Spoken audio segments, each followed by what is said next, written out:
Hi everyone, this is your boss Mom VA and I create videos about work from home tips, freelancing lifestyle, and home-based business tips. So if you're interested with these kinds of topic, just keep on watching.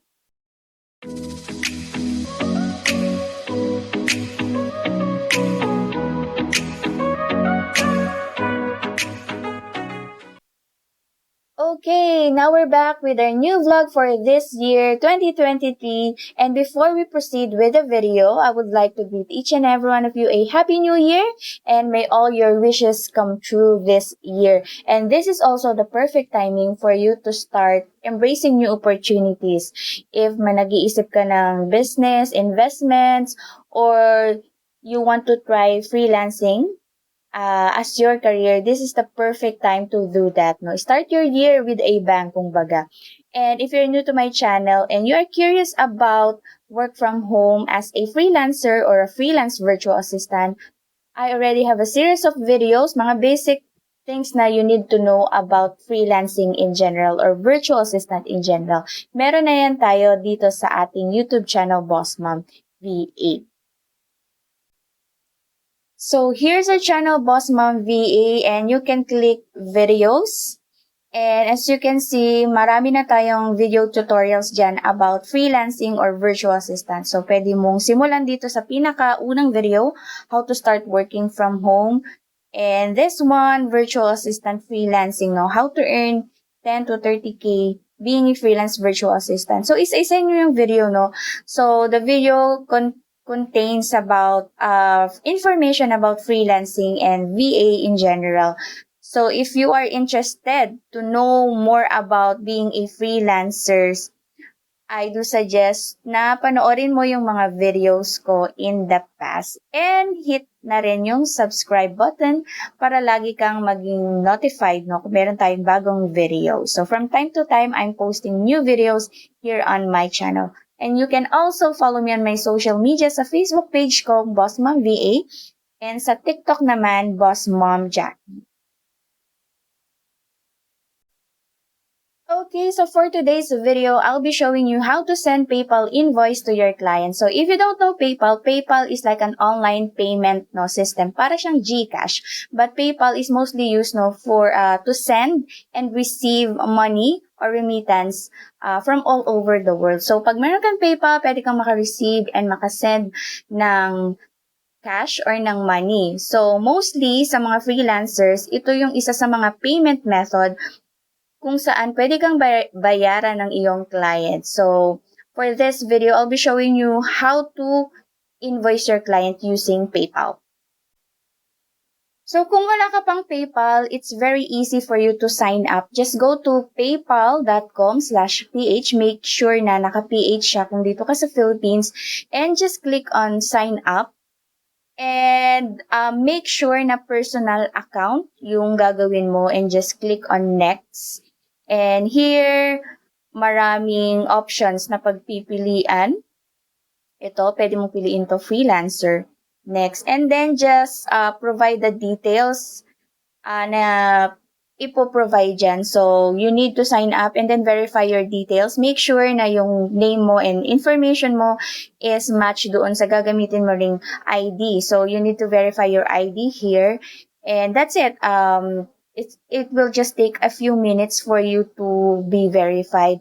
And if nagbabala kang maging freelancer, my suggestion is gumawa ka na agad or mag-sign up ka na agad ng PayPal kasi most of the clients or some of them rather is or will be paying you via PayPal. So, ang kaganda ng PayPal is that kung ano yung currency ng client, babayaran kanila in USD, marireceive mo in USD, and you can also convert that into our currency here, Philippine Peso. And then, Philippine Peso, you can transfer that to your own bank account or pwede rin to your own GCash. So, yung pag-setup niyan, basic lang naman din yung tutorial.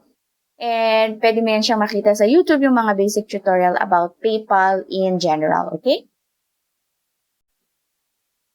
Okay, so if you already have a PayPal account, all you need to do is to log in. And if you just sign up sa PayPal, it will take a few days for your account to get fully verified. So make sure yung mga details mo are correct, especially if mag-a-add ka ng card dito sa PayPal, yung card mo, or ATM mo, debit card, make sure that the name matches the name on your PayPal because sometimes yung inconsistency is ipapa-verify pa nila sa'yo ulit. And also, na meron din silang parang holding period, no? Kunyari, makaka-receive ka ng payment sa client mo for the first time, no? Wala pang any transaction, yung sa client mo or yung sa'yo, wala ka pang any activity sa PayPal.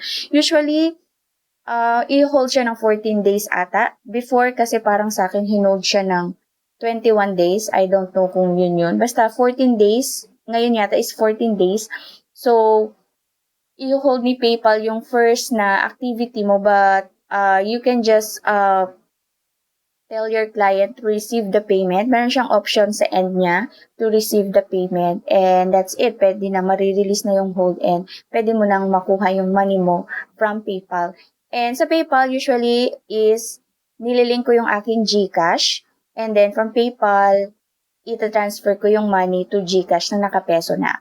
So, ganun lang yan siya. So, for you to start invoicing your client and pag verified na yung PayPal, just click on login. And then, once you're logged in, ito yung itsura ng PayPal dashboard. And to create an invoice and send it to your client, just click on more here. So, create an invoice. And then, ito yung itsura nung invoice. So, ito siya. First, you need to select the currency.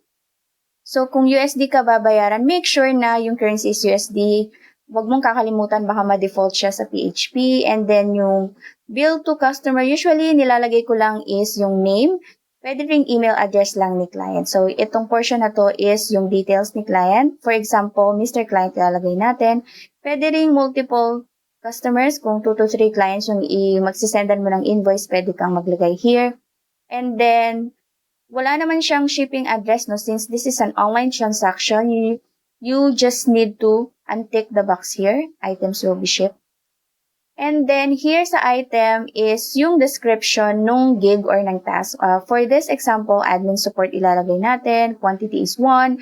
And the price is, it's up to you kung ano yung na-agreehan nyo ni client na amount. So, for this example, we will use 350. And then sa description, here, you can just put yung duration nung iyong task. For example, this gig is from January 1 to January 15, or you can just put the total number of hours. For example, 20 hours. So, if may other services ka pa, pwede mong ilagay add item or service. For example, meron ka pang ginawang website design sa client, pwede kang mag-add dyan, and another bill din yun. And then here, message to customer, ito yung makikita ni client. You can just put thank you. Usually, thank you naman yung nilalagay dyan. Or anything if there's some greetings or notes that you would like your client to know about. Then dito sa portion na to, yung invoice date and invoice number is usually defaulted yan. Sa due date naman, ito yung date na babayaran ka ni client, yung due date niya. Pwedeng on receipt, I usually do on receipt. And you can also put no due date or on a specific date. Kung specific date, you can just choose the date. For example, January 15 is the due date na babayaran ka ni client. You also have the option to add discount kung ano yung pinag-usapan nyo. Kung bibigyan mo siya ng discount, it's up to you and other amount here. You can do also allow partial payment and put the amount here. For example, $100. Or you can also do allow tip. So, yan. So, nasa sayo yan kung gusto mong malaman ni client na you are open for any tip. Okay, so here naman is your information, no? Ito yung makikita ni client. You have the option to show on invoice your address, phone number, email, website, and other stuff. But ako, I don't usually show these details. Usually name lang, no? Or yung business name mo. And you can also add logo kung meron kang business logo. So, itong side na to is side mo. And here sa bill 2 is yung details ni client. So, to preview that, para makita mo yung itsura ng invoice bago mo isend kay client, click mo lang tong preview here, tong parang eye here. And then, ito yung makikita ni client sa end niya. So, pag na-double check mo na kung tama yung details lahat, you can just go here, ito, and then share link to invoice. Click mo yan, and then i-copy mo yung link, and then isend mo kay client via chat or via email. It's really up to you. Kunyari, sa chat, sabihin mo, hey client, this is the copy of the invoice for this month, and then i-send mo tong link sa kanya. And then, babayaran ka na ni client sa due date or upon receiving the invoice. So, ang kagandahan ng invoice, this is the formal way to remind your client to pay you because sometimes yung client, busy sila masyado, no? Nakakalimutan nilang bayaran ka or sahuran ka. So, this one is a great way to remind them para sa payment. And also, sometimes, no, yung mga client is nanghingi talaga sila ng copy ng invoice for their tax purposes, no, sa kanilang business. And also, for your copy na rin, no, for documentation purposes or tax purposes na rin for you. So, that's it. That's the basic steps on how to send an invoice to your client via PayPal. Very basic lang siya. Madali lang naman siya. And, yep, that's it. That's it for today's video. Thanks for watching. Please subscribe to this channel and hit the notification bell para lagi kang notified pag meron tayong bagong video. And please like and share this video if nagustuhan mo. Meron din tayong Facebook page. I-follow nyo ako dyan sa Boss Mom VA. YouTube, this one, Boss Mom VA. And meron din tayong TikTok account, Boss Mom Jackie. So that's it. And thank you again for watching. And see you again next time. Happy New Year, everyone!